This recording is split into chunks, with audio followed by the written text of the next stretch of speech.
Yes, welcome into the camp. It's officially almost football season. Wisconsin will go to fall camp on Tuesday. It is Monday as we're recording this. So they're going to get the first of their practices down in Platteville going. We will be down there. Going to be doing daily updates here on the camp from fall camp and getting you exactly what's happening down there. So really excited to get down to Platteville tomorrow, see what it all looks like. Today, we got an opportunity to chat with a number of guys, including the assistant or the coordinators, Phil Longo and Mike Tressel, along with Luke Fickell, and then some players as well. But before we get to all that, Jesse, how you feeling? You ready for some football? You ready to see some actual football? It's funny. By the time you get to the end of the season, you're ready to just check out and leave the face of the earth for a while. But then the summer happens and there's nothing going on. It's nice to have vacation time, but to answer your question, yes, I'm ready to see some football. We spent all offseason talking about what a disappointment year one was, and let's see if year two is going to be any different. Well, and that's the thing. We saw last year in fall camp, felt pretty good about what we saw in fall camp, and then it obviously did not play out the way that anybody was hoping it would. But let's get to some of the things that Luke Fickell and more so the coordinators, because we hadn't talked to the coordinators this offseason. We talked to Luke Fickell last week and got plenty of stuff. We're also going to get into they have their quarterback for 2026, Jarin Mock. I know you wrote about that. And we also have a new roster to get to as well. They released the updated roster with all new numbers and new weights and some guys with new heights as well. So we'll break that all down too. But let's start with Phil Longo, because I think everyone is focused on this offense and whether it's going to improve in year two. I don't know that. I mean, if it gets worse, I don't really want to do my job this year, because it's just going to be an absolute hellscape. Because, I mean, let's be fair. They did not reach the heights that anybody were expecting. They were 23 points a game. It was the worst in 20 years. The schedule's tougher. So, if they're like at 26 or 27 points a game, people are still going to be upset with it. But the schedule's going to be tougher as well. So I don't know that we're going to have raw numbers to sit here and say it's better, but it has to look better. And Phil Longo said today that he's excited. He's excited about the offense. Everybody in that room should be excited about the offense. And we'll see if it actually plays out that way. But why do you think he's feeling so much better about it now than he did last year? And let's be fair about it. He said this today too. He was excited about last year and going into last year with the offense they had. But what do you think his feeling is about what's going to be different? Well, first of all, it's clear that last year was far different than what Phil thought it was going to be. And we can say the same for all of us, but he had success in year one at a lot of places that he'd been. But even today, he talked about, and not wanting to make excuses, the injuries that they dealt with last year, especially at the positions that they had, really crippled this team. Again, not that they were performing at a super high level before then, but they just didn't have an opportunity to gel over the course of the Big Ten season, when it looked like against Purdue maybe something was starting to come together. So being injury-free or close to it will help a lot this year. But one thing Phil has said every time we've talked to him, even since December during the bowl prep, is this idea of having, as he has said, 35 additional coaches, all the guys who were on the team last year who are back. But he believes that's going to make a substantial difference, because everything was so new last season that it took a long time for people to get up to speed. And now they have players who were a part of it for a year, who can explain it to some of the guys who weren't in the team last year, even someone like Tyler Van Dyke, the Miami transfer, who's the potential starting quarterback this year. I know we'll get into that as well. So that's one. He likes the makeup of the offensive staff, and he just feels like they are deeper at more positions. So at this point, it's all lip service. And even through fall camp, we won't necessarily have our definitive answer. I honestly don't think we'll know until week 3 at home against Alabama, but it feels like they're making steps in the right direction. And I think you and I got a sense of that in the spring. It's just that everything now has to come with the caveat that it's just practice.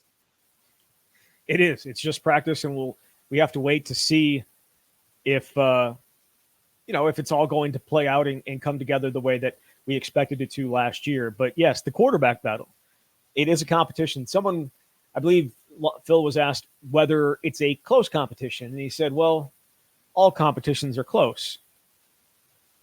I think this one is close. It was close in the spring.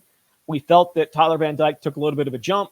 The way we talked with guys this offseason, they all think it's going to be Tyler Van Dyke. I remember talking to Tyree Walker about that after Squat Fest, and it certainly kind of felt like it was going to be a situation where they all feel like it's going to be him, but Braedyn Locke is certainly a different quarterback. Phil Longo talked about that today. He's double two times better quarterback than he was last year. I think that was that the quote?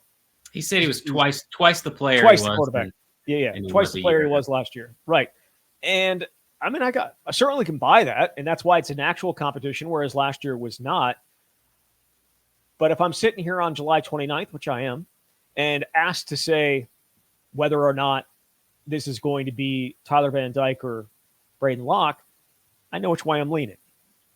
I put that in my story today as well, off the local media day session that we had, is if I had to bet, I would say that's Tyler Van Dyke for a couple of reasons. First of all, you go and get a portal guy who's got 1 year left, and you get him because you're not comfortable with the depth that you have. And certainly they needed some people because there's only 4 scholarship quarterbacks on the roster, but he has 28 career starts. He has been in every situation over the last 3 seasons. So he's got that experience piece.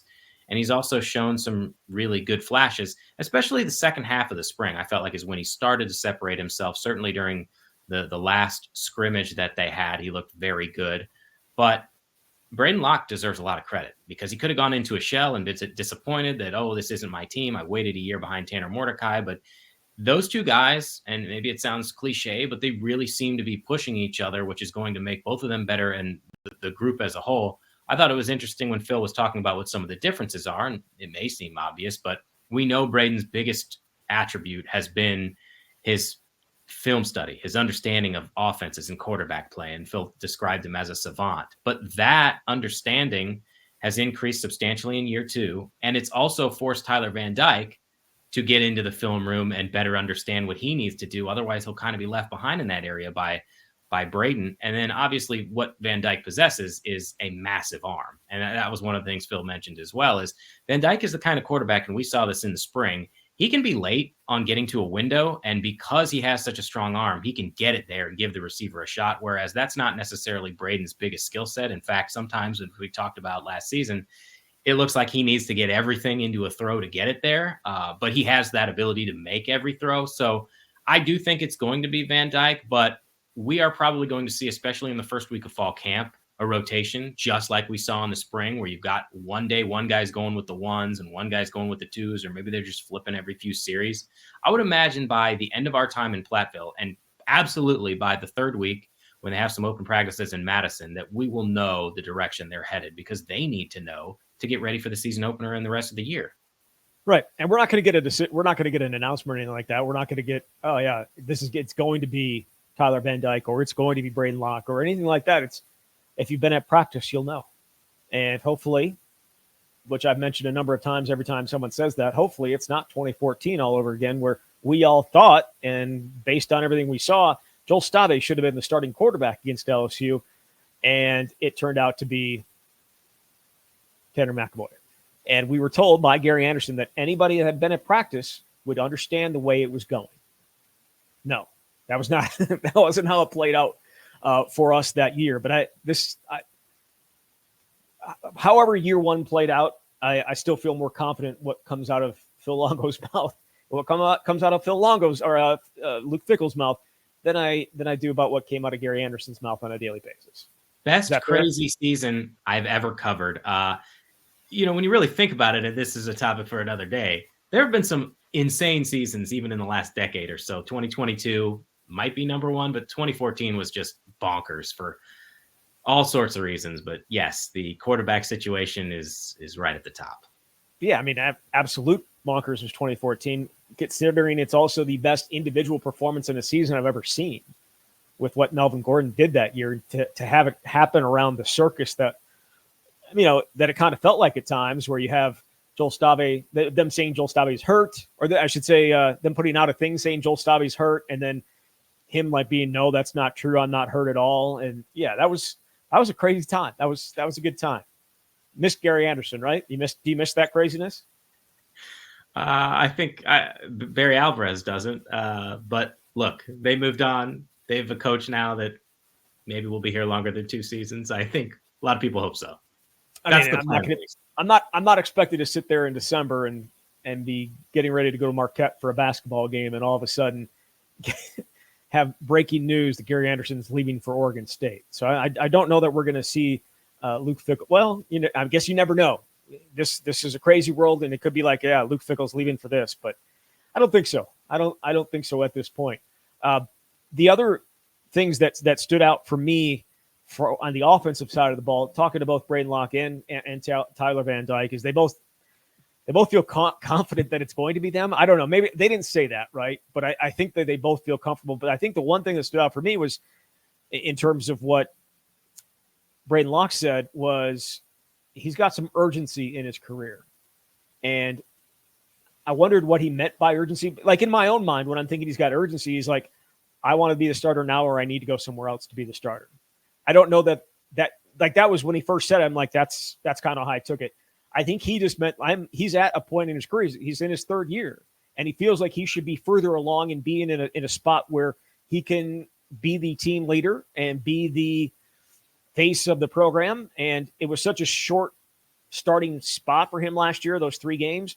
But he feels like that he's that for a program.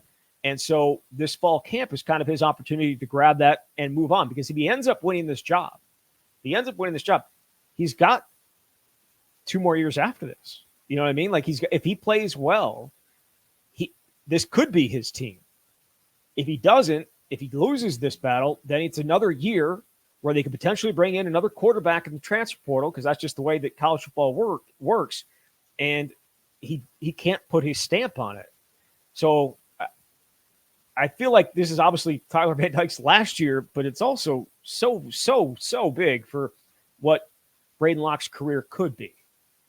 Yeah, I was there when he said that, and it's understandable why he would say it as a sense of urgency. Look, the window to play college football is very small, unless, of course, you were a member of a team in 2020 and you could become an 8th-year senior. Trust me, the math adds up. There have been 7- and 8-year seniors. That's not Locke. There's a 9th-year senior this year. But with Locke, you're exactly right. If he wins this job, he's setting himself up for the rest of his career at Wisconsin. I do also think, in an ideal world, and again, that's not the one we live in, this staff doesn't want to bring in a 1-year quarterback every year. They were sort of forced into a situation like this because, again, they wanted better talent. They needed enough bodies. But I think if Locke plays well enough, and even if he doesn't win the job, but puts himself in a position where he's somehow close to Van Dyke, that he would be the guy for the next 2 years. They obviously have his brother Landon committed in 2025. You have Mager Matire, and we'll see what they decide to do with the portal. But sure, this is a big year for him. And I think I said this in the offseason as well, that we have this idea of who Braedyn Locke is based on the 3 starts in the second half against Iowa. And it was not a high-level Big Ten quarterback. On the other hand, it was his first playing opportunity as a college player. He was a redshirt freshman. He was thrown into a tremendously difficult spot. And that's not the guy that I expect to see in this fall camp. And I didn't see that in spring practice. I think he made significant strides. It's just that he's in a competition with a guy who has 28 career starts, who's here for 1 season. They clearly brought Van Dyke here to be the starter. Now he's going to have to earn it. But Wisconsin, I think at quarterback, it feels like they're in a pretty good spot this season and much further ahead in the overall quarterback room than where they were a year ago. It's just that they don't have the Tanner Mordecai leading the group this year. They don't. What were some of the other things that I shouldn't say? What are the things that you're looking forward to seeing tomorrow? I know the quarterback is obviously at the top of it. What are some other things that stand out for you going into tomorrow? Strictly from an offensive standpoint, or offense or defense? Yeah. Well, we spent this time talking about offense, so I'll go to the defensive side of the ball. Obviously I want to see what some of these 11 freshmen who came in the summer can do, but that's just not how it happens on day one. It's going to take a little bit of time. Like, I don't expect to see Darian Dupree getting reps with the 2s or Dylan Jones. Hey, maybe I'll be wrong. We'll see. But I think defensively, Luke talked about this. Offense, defense, special teams, they were average basically in every way last season. At best. Mike Tressel talked about how he feels like in year 2 of his defense, there's this evolution. And I asked him a follow-up about what specifically do you see as this evolution beyond just, hey, we got some new guys out of the portal or some freshmen. And he talked about being more multiple up front. So just being able to pressure quarterbacks in different ways. And part of that is a better knowledge of the defense with the returning players. But I think it also has to do with the guys they went and got from the portal. He also talked about having a better 3rd down identity and things like that. They were I looked it up. They were tied for 71st nationally in third down conversion percentage defense a year ago. Not the standard we've seen by Wisconsin defense over the years. So I want to see how much better this defense can be. What we're looking at is inside linebacker, outside linebacker in particular, because of the transfer portal players they added. Tackett Curtis, we barely saw him. I think he practiced one practice in the spring because he was recovering from an injury. And Luke Fickell said at Big Ten Media Days last week when we were down there in Indianapolis that Curtis essentially looks like a different player this summer. So does he look so much like a different player that he's going to be challenging for a starting job? They got 4 legit guys who could start at inside linebacker. So there's a lot of reason to be intrigued going in, and we could go down every position, but certainly defensively. Yeah, for sure. Defensively, we heard from Ricardo Hallman today, was talking about Xavier Lucas in terms of when you mentioned the freshman coming in, and he's like, I don't know how to let the guy get out of Florida. He's big, he can run. He thinks he could potentially help. He thinks they could potentially play big snaps this year for them, potentially important snaps for them this year. Now we'll see if that actually ends up being the case, but he thinks he could be one of the better guys that's been here. Now, again, he's been here for 2 months, and there hasn't, outside of these OTAs, the last, couple of weeks, they haven't really been doing football stuff on the field, and everything looks different when you put the pads on. And I think that speaks also going back to the wide receiver position with Joseph Griffin, the wide receiver that they brought in from Boston College, a guy who has some proven playmaking ability and something that they need. He's a big body. He can run. And Phil Longo says everyone looks good until you put the pads on. And that's certainly true, but he's another guy that you want to keep an eye on. And how will they use Will Pauling and Trechka Kahuna on the field together? And you mentioned Darian Dupree and you mentioned Dylan Jones. And I asked Braedyn Locke about both of those guys, and he's like, they're crazy. They're just, the stuff they do is crazy. And so they were also mentioned as guys that could potentially help. And we heard that from Luke last week when we were down in Indy and had that opportunity. A whole bunch of reporters had an opportunity to chat with him for like the last 30 minutes. And he mentioned those two guys as running back that could potentially help. Now, it won't matter if Ches Malusi and Tyree Walker don't relinquish those opportunities, and they hold them all to themselves. But those are two guys I'm looking forward to see. And Dylan Jones has a hell of a number. He went with 7. He went with a single digit, and I'm a single digit. Love the single digits. Xavier Lucas, for that matter, also a single digit. He went with number 6. Dylan Jones, number 7. So there's some very, very top level numbers with some of these freshmen. Darian Dupree, number 13. So they're, again, numbers don't make the man, but they certainly look better. I'm just going to say that. And, Jake Chaney wearing number 1. I don't know if we talked about this or not, but he's wearing number 1. I asked him last week why he was going to take number 1. You can see that in the interview that is posted up on our YouTube page. And it wasn't his choice. Brady Collins, like, I need to get you out of that number. We need to get you into a single digit. And he's like, okay, I guess. And so then he went up to Luke Fickell's office and Fick's like, well, okay, we got these numbers available. And he's like, you're going to take this one. He's number 1. And he said as well, he's on the same page with me. He feels quicker. He feels faster in that number 1. He does, just wearing white on the field kind of makes you just feel faster. So there's that whole number thing to it. But in terms of just on the field play, excited to see those young guys step on and see what we've got what Wisconsin's got to work with here these next few years. And, who knows what that is exactly going to look like in year 1, but very, very high expectations for those two running backs to go along with Gideon Atuka, who certainly flashed a few things during spring.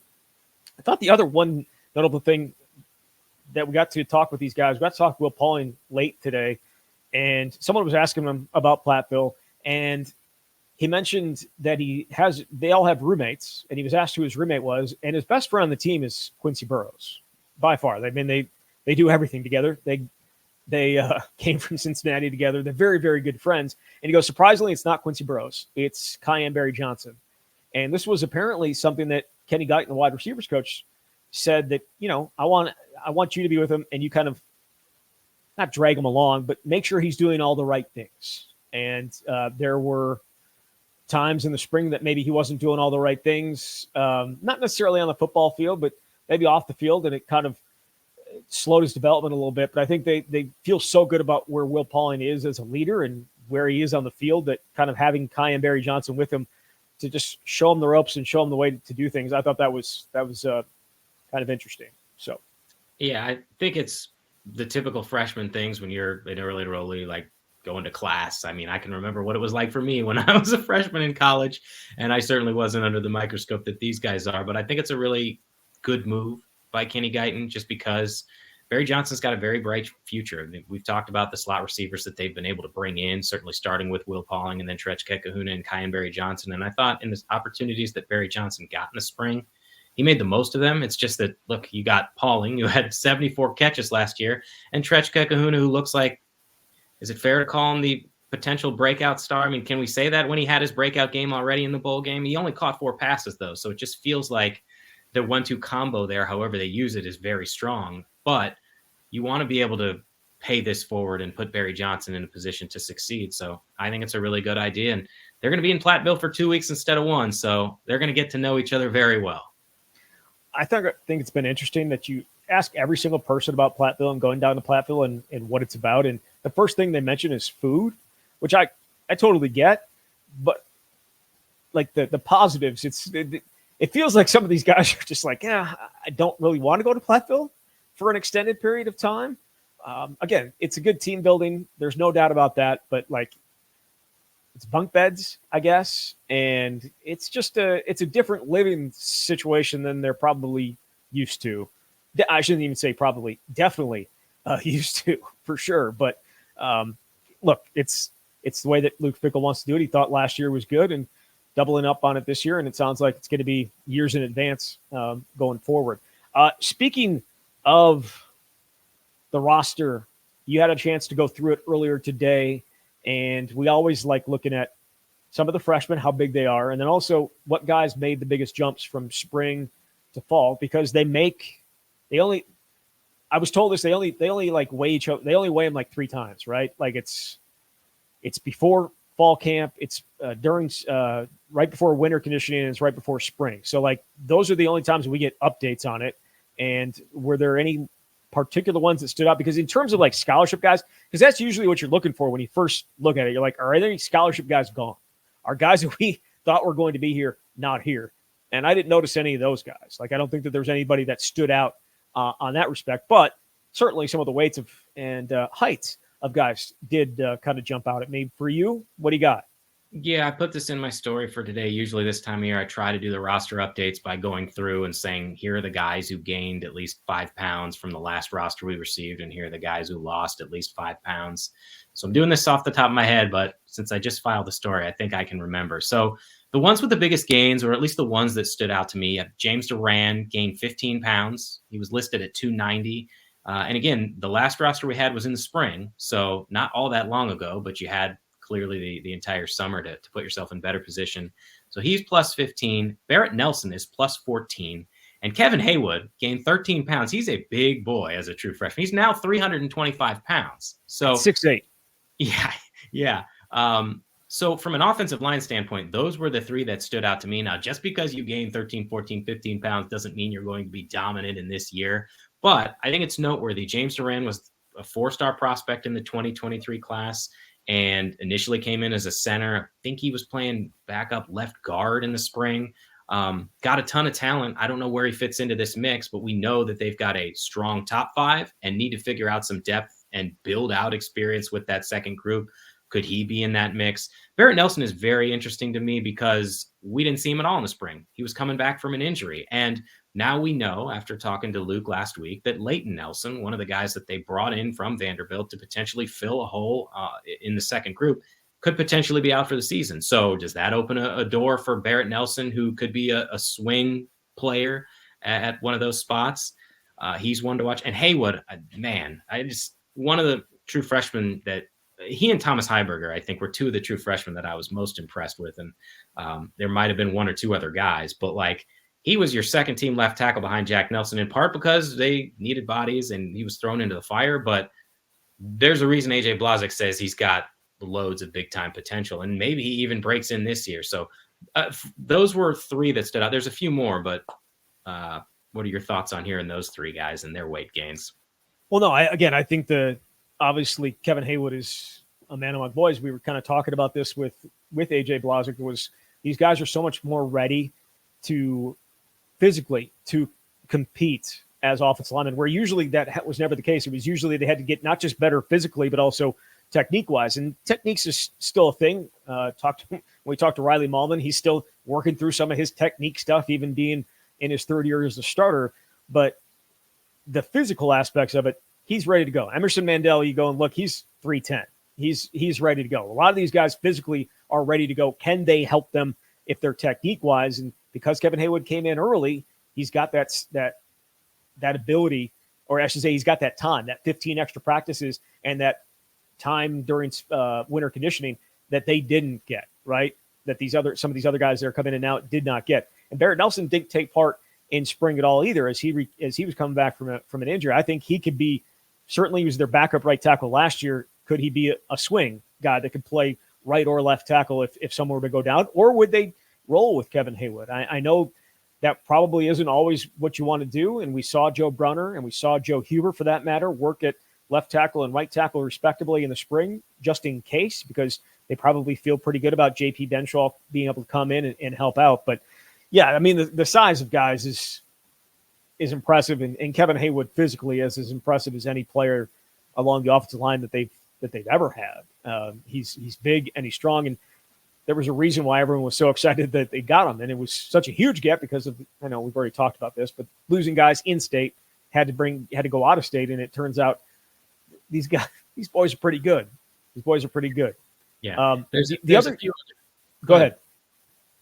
You go. Well, we can rock, paper, scissors over it. I was going to just throw out some of the other guys who kind of stood out on the roster, but if there's another point you wanted to make, feel free. I was going to mention the two freshman running backs, both over 200 pounds, which you don't always normally see. One's Dylan Jones is over 6 feet, and Darren Dupree's, I think, listed at 5'11", 5'10", 5'11".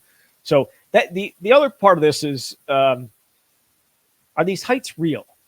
Because I'm not doubting that Kevin Haywood's 6'8", but John Pius has grown a couple of inches since last year. We know that he put on the weight. Like I believe the weight. You know what I mean? Like he's 250. I believe the weight. The height, I don't know that I necessarily believe that he grew 2 inches in last year. But the heights are what they are. The weights are, I think, are the more important of what stands out when it comes from the last roster to this one. Yeah, I think it's a bigger indicator of what you've been doing in the weight room. I don't know that they have stretch machines to make, but maybe they do. I mean, Brady Collins, Stretch Gecker, who's going to show up on this roster next year is going to be 6 feet. Yeah, anything's possible. But there's a few others. So, I mean, Pius and Tackett Curtis are both up 6 pounds from the spring. Pius is up to 250. Curtis, I think, is at 228. And then some of the returning guys that at least had big numbers. JT Seagreaves is up 12 pounds, and Jackson Akers up 10 pounds. I think he was 235 in the spring, and now he's 245. You know, Seagreaves has kind of been lost in the shuffle here of this tight end group because you have Riley Nowakowski and Tucker Ashcraft and Jackson McGowan, the LSU transfer, who could potentially be the third. Can Seagreaves find a way to break through? And with Aker, I just think it's interesting. I wonder what his role is going to be. He's obviously very versatile, but when you've got Malusi and Walker and some of these freshman running backs, could his role be as the second running back on the field who's essentially serving like a fullback? He played fullback in 2022. Just is he going to be blocking for these other guys? So he's added bulk. And Thomas Heiberger, who I mentioned before, is up 9 pounds. So yeah, that stuff is natural with freshmen. I mean, you're coming into a program in your first year, you're going to make significant gains. And even some of these transfers. And again, it's sometimes hard to get a read on what these numbers mean. Was it accurate at your previous school? But like Brandon Lane, the defensive lineman from Stephen F. Austin, is up 12 pounds. And Joseph Griffin, who you were talking about from Boston College, is up 9 pounds. So physically, it feels like even in a short amount of time, Brady Collins has put some work in with these dudes, and we'll see whether it manifests itself on the field. Yeah, Jake Chaney said he thinks Brady Collins is one of the greatest strength coaches of all time. That's when we were talking about it last week, because he has changed his body. Brady told us he had changed his body completely, you know, even though his weight's the same, his body's different. So, yeah, you would expect this, but I mean, it is, you think about it, they started in middle of May, late May, and we're done relatively like the second week of July, right? I think Squat Fest was right around maybe the first week of July, second week of July. Or was it, whatever it was. It's not like there was a ton of time in summer workouts. You get like 6 weeks, I think, 6 or 7 weeks. And for them to do what they did in that amount of time certainly speaks to it. We'll see what it means on the field, because as Brady is the first one to tell you, it doesn't matter how fast you are. It doesn't matter how strong you are. It matters whether that any of that carries over to the field. And they feel like they're in a good spot to be able to, to improve on what they were here. But again, it doesn't really matter until you're out there. So, all right, Wisconsin. We'll, again, as I said, we're going to be doing updates every day from practice, and we'll have an episode every day breaking down what we see, and we'll have some interviews interlaced with it as well. But tomorrow will be day one, and we'll get you a full recap, and also we'll have practice highlights up on the camp YouTube page. So certainly make sure to go there and subscribe, and putting those up on a daily basis as well. Wisconsin did have some recruiting news though this week too, and I'm not talking about the promotions, which are big news. Obviously, Isaiah Green-May among those getting some promotions, and maybe we'll go over that at some point. But today is not that day. They did, however, get a commitment from a quarterback in 2026. It is Jarin Mock. You had a chance to figure out what exactly Jarin Mock's about. Yeah, I think it's an interesting story. You can go one of two paths. I feel like when you're recruiting quarterbacks, you can go for the top level guys, try to get in on the ground floor early, and then hope you win the battle, or you go for the under the radar type of guy, and that is Mock. And what the story details is, so Phil Longo was doing the evaluations in May, going to these high schools and watching them in person to get a better sense of them. And with Mock, the guy had a really good sophomore season if you look at his film. I mean, he slings it very easily, very smooth motion, but he was playing on a bad high school team. The film, he's 15 years old. He's kind of lanky and undersized. And Longo wanted to see, is this guy really 6'3"? I mean, can he put on weight and be physical? And just, you want to see what someone looks like when they throw in person. And Longo was so impressed after this session, and it was like early morning before school where Mock brought some of his receivers out, that he offered him a scholarship on the spot. And at the time, Mock had 3 other scholarship offers, no Power 4 offers. The first offer came in February from UMass. He had gotten a couple other D1 offers like 2 days before Longo came. And it turned out that being ahead of the game here paid off in a big way for Wisconsin, because while Mock committed on Saturday at a time where he didn't have any other Power 4 offers, like the only other scholarship he got since that Wisconsin offer was Central Michigan, it was very clear that a lot of other schools were going to be coming in. It's just that they were waiting. They wanted to probably see, what does he do in his junior season? Because he's transferring from a school that won 1 game to one that won 11 games, about 15 minutes away, Pickerington North, which is a very well-known Ohio football program.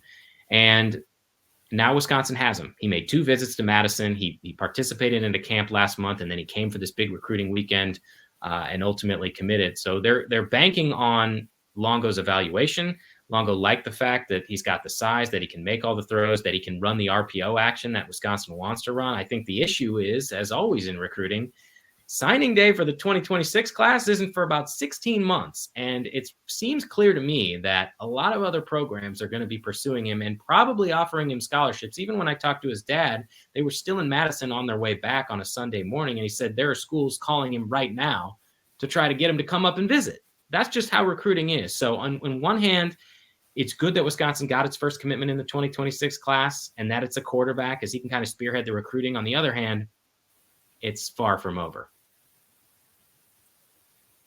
Do you think Jarin Mock will be in Madison in 2026?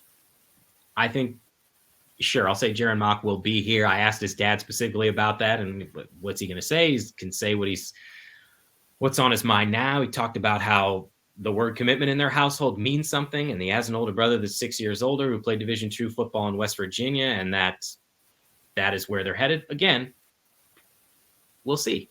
I mean, Ohio State had an assistant coach who reached out to Mock the same day that Longo offered him the scholarship, because once the word got out that Wisconsin offered, sometimes the first FBS school opens the floodgates for the rest. So anything's possible. But I think Longo at least has shown a pretty good track record of being able to find quarterbacks and identify them. And you've got to be able to trust your evaluations. You can't just say, well, he doesn't have any other scholarship offers from major schools. Sometimes getting in early makes a big deal. I mean, it's not the same situation, but I think back to Graham Mertz, who at the time he committed to Wisconsin had 3 scholarship offers and then blew up. But because he had a relationship with Wisconsin early, it held forward. Now, you can debate the merits of what happened in his college career at Wisconsin. He's been great at Florida, but sometimes getting in early really pays off. Yeah, he's been very good at Florida. I don't know about great. It was good. It was good last year. And now we'll see. Plus. The dude didn't throw the ball down the field. He didn't have to throw the ball down the field. What's the point? Dink and dunk all the way down the field. What's the point? No, Wisconsin would take 20 touchdowns and 3 picks. Yeah, they would have. And if they would have dinked and dunked, maybe he would have had the same type of season. Instead, they tried to throw the ball down the field a little bit more, and it did not work great for Wisconsin. I don't think we need to relitigate Graham Mertz right now. We're on the eve of fall camp. We're on the eve of seeing some Wisconsin football for the first time since spring ball, and I know some fans probably excited to have an opportunity to go down and see the Badgers on August 10th, because they're going to have that open practice down in Platteville after not having a spring game because the field was getting replaced inside Camp Randall. So they'll have an opportunity to do that. But we will be your eyes and ears on the first, 9 days? 9 days of camp? Does that make sense? Because I don't think they practice every day. There's a couple days off or a couple that aren't available. But, yeah, there'll be 9 practices open in their entirety to reporters, plus the open practice to the public. At least that's the Platteville part. There'll be some more open practices in Madison for us. So we got you covered. We do. We will have you covered as we go through fall camp. Really looking forward to get down there. And it's the start of year number, is it 13 for you? 14? This is my 14th season on the beat. I'm getting old, Zach. I don't disagree. You're getting old, but you don't look old. You look the exact same as the day I met you back in 2013. So yeah, you're doing good. I'm not, but that's okay. Our eyes are still as good as they always have been. And we'll try and break down as best we can when we get down to Platteville starting on Tuesday morning. Jesse, thank you very much. Thanks, Zach. All right, there he is, Jesse Temple from The Athletic. You've been listening to The Camp